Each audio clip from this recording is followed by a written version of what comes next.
Bienvenue dans cette nouvelle analyse. Aujourd'hui, on plonge ensemble dans un quart de finale de la CAN 2025 qui avait tout d'un choc de titans. Sénégal-Mali. Ah oui, un vrai choc sur le papier. Et le score final, on le connaît.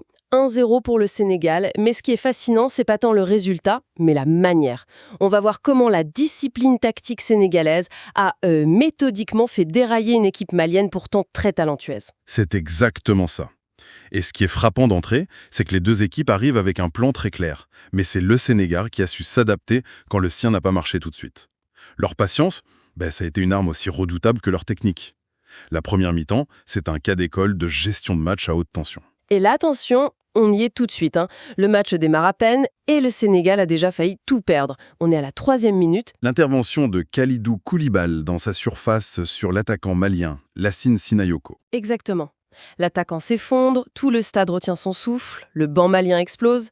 Pénalty ou pas pénalty. C'est le genre de situation qui peut faire basculer toute une compétition. L'arbitre va voir la VAR, le suspense est total. Et finalement, il ne siffle pas. Et sur le moment, on se dit que le Sénégal a une chance incroyable. Ah oui, une sueur froide d'entrée de jeu. Mais ce qui m'a le plus marqué, c'est pas la décision en elle-même, c'est la réaction malienne. C'est vrai. N'importe quelle équipe se serait plaint, serait sortie de son match. Eux, pas du tout. On a l'impression qu'ils ont utilisé cette frustration comme du carburant. Oui, c'est vrai, ils ont immédiatement mis le pied sur le ballon. On sent une équipe vexée qui veut prouver qu'elle est supérieure, quoi. Voilà, ils confisquent la possession, ils essayent d'imposer leur rythme. Et on dit souvent que le Sénégal a joué prudemment à ce moment-là, mais est-ce que ce n'était pas un peu passif? Est-ce qu'ils n'ont pas pris un risque en laissant le Mali dicter le jeu comme ça? Je comprends la question, mais je nuancerais le mot passivité. Pour moi, c'était pas de la passivité, c'était un piège. Un piège? Et un piège très intelligent. Le Sénégal a laissé le ballon à Mali, c'est vrai. Oui. Mais où? Principalement dans des zones peu dangereuses. Les milieux sénégalais, très compacts, ont volontairement fermé l'axe, obligeant les Maliens à écarter sur les ailes. Exactement. Et ce faisant, le Mali a libéré les couloirs que les flèches sénégalaises, comme El Hadji Malick Diouf et Krépin Diatta, attendaient pour lancer les contres. Ah, d'accord. Donc, ce qu'on pouvait prendre pour une domination malienne était en fait un scénario écrit par le Sénégal. C'est assez machiavélique. C'est du football de haut niveau. Accepter de ne pas avoir le ballon pour mieux contrôler l'espace.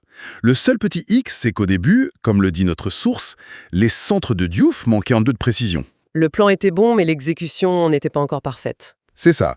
Et pendant ce temps, la bataille du milieu de terrain était féroce. Une vraie guerre de position. Et là, alors que toute la stratégie sénégalaise semble reposer sur les côtés, la première vraie lumière vient de l'axe central. Ça sort un peu de nulle part, Ah, l'action de la 22e minute. Oui, après plus de 20 minutes de ce bras de fer, Iliman Ndiaye prend les choses en main, il fait une percée plein axe et il trouve Pape Gueye. La frappe est contrée de justesse. Et ça, c'est brillant. C'était une instruction du coach ou une pure inspiration individuelle, ça sent? Je pense que c'est un mélange des deux.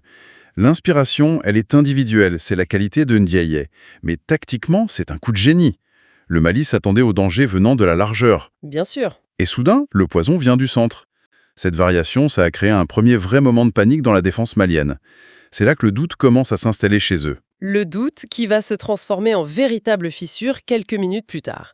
On arrive au but à la 27e minute, et l'action, ironiquement, elle part bien du côté droit, comme prévu. Krépin Diatta, qui a de l'espace, il ajuste son centre. Et c'est pas n'importe quel centre. Non, ce n'est pas une balle en cloche. C'est un ballon tendu, rapide, dans cette zone terrible pour un gardien, tu vois, entre sa ligne et ses défenseurs. Le genre de centre le plus difficile à juger. Exactement. Il faut décider en une fraction de seconde. Je sors ou je reste. Et l'hésitation est fatale. Le gardien malien, Djidji Diarra, Il sort. il sort, mais il se trouve complètement. C'est cruel pour un gardien. Et qui est là pour en profiter? Iliman Ndiaye, encore lui, qui a parfaitement suivi. 1-0 pour le Sénégal. Voilà. Et là, on peut dire que la patience a payé. Ils ont attendu l'erreur, une erreur provoquée par leur plan. C'est la convergence parfaite.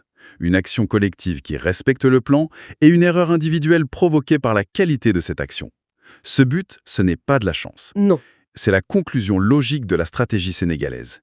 C'est ça, le réalisme des grandes équipes. Et ce qui est intéressant, c'est qu'après ce but, ils ne reculent pas. On aurait pu s'attendre à ce qu'ils retournent à leur bloc, mais non. Pas du tout. Ils sentent que le Mali est sonné. Et ils appuient sur l'accélérateur pour essayer de marquer le deuxième. Pape Gueye envoie une frappe qui frôle le poteau. Sadio Mané aussi, sur coup franc, qui oblige le gardien à se rattraper. C'est une mentalité de tueur, non? C'est la mentalité d'une équipe qui maîtrise son sujet. Le moment qui suit un but est crucial. Le Sénégal a compris que le Mali était au bord de la rupture psychologique. Ils ont identifié la faiblesse et ils ont essayé de porter le coup de grâce. Et cette pression, elle va finalement payer d'une manière encore plus dévastatrice pour le Mali. Juste avant la mi-temps, Le coup de théâtre, Eref Bissouma, le milieu malien, il avait déjà un carton jaune, il commet une nouvelle faute. et c'est le second jaune, donc carton rouge. Et ce carton rouge, pour moi, ce n'est pas un accident. Ah non. Non, c'est la conséquence directe de la frustration accumulée par l'équipe malienne. Le plan sénégalais les a forcés à courir, les a fait douter, les a punis. À un moment, les nerfs lâchent. C'est la faute de trop. C'est ça. Ce n'est pas juste un fait de jeu, c'est le point culminant de la victoire psychologique du Sénégal dans cette première mi-temps. C'est incroyable. Donc les Lions rentrent au vestiaire avec un scénario de rêve. Ils mènent 1-0 et ils vont jouer toute la seconde période à 11 contre 10. Autant dire qu'ils sont sur du velours. Sur le papier, oui. Oui, mais c'est aussi un piège. Le plus dur est fait. Mais gérer une supériorité numérique, c'est un des exercices les plus complexes au football. L'enjeu change complètement. Bon, si on fait le bilan de cette première mi-temps, c'est un scénario de folie pour le Sénégal. C'est un scénario.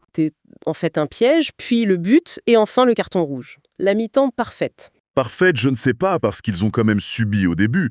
Disons plutôt que c'est une mi-temps d'une intelligence tactique et d'une maîtrise psychologique remarquable. Ils ont su faire le dos rond sans paniquer. Ils ont appliqué leur plan avec une patience infinie et ils ont attendu que leur adversaire, pourtant talentueux, finisse par craquer. C'est la victoire de la tête sur les jambes pour l'instant. Notre analyse basée sur ce compte-rendu s'arrête à la mi-temps, au moment où le Sénégal a toutes les cartes en main.